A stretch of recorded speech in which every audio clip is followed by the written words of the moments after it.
সালমান খানকে নিয়ে ৫০০ কোটি বাজেটের A6 বানাবেন আটলি। একাধিক ফ্লপ ছবির পর বলিউড বাদশা শাহরুখ খানের কামব্যাকের কৃতিত্বে রয়েছে দক্ষিণী ছবির পরিচালক আটলির। ছবি মুক্তির আগে ছিল না প্রচার, কোনো সাক্ষাৎকার ও দেননি শাহরুখ। জওয়ান মুক্তির আগে দর্শক অনুরাগীদের সঙ্গে নায়কের যোগাযোগের সুযোগও ছিল না তেমন, কিন্তু এরপরও ছবির বক্স অফিসে জওয়ান এর ব্যবসা ছিল ১১৬৭ কোটি।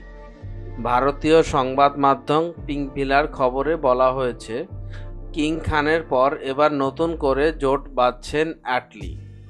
যার হাত ধরছেন তার ছবি আশানুরূপ ফল লাভ করছে না, এরপরেও ফ্লপ অ্যাভারেজ নিয়েই চলছে তার ছবি। বলা হচ্ছে সালমান খানের কথা।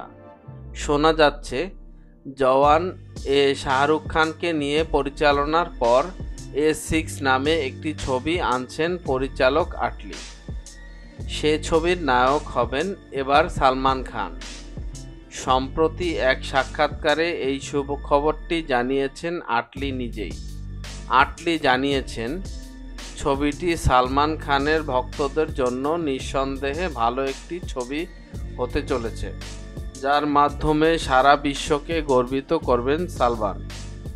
এখানেই শেষ নয়, এও শোনা যাচ্ছে আটলি এই ছবির জন্য রজনীকান্তের সঙ্গেও আলোচনা করেছেন এবং যদি রজনীকান্তের সম্মতি মেলে তাহলে এটি ভারতীয় সিনেমায় সবচেয়ে বড় সিনেমা হয়ে উঠবে, যেখানে দুই সুপারস্টার ভাইজান এবং থালাইভাকে একসঙ্গে দেখা যাবে।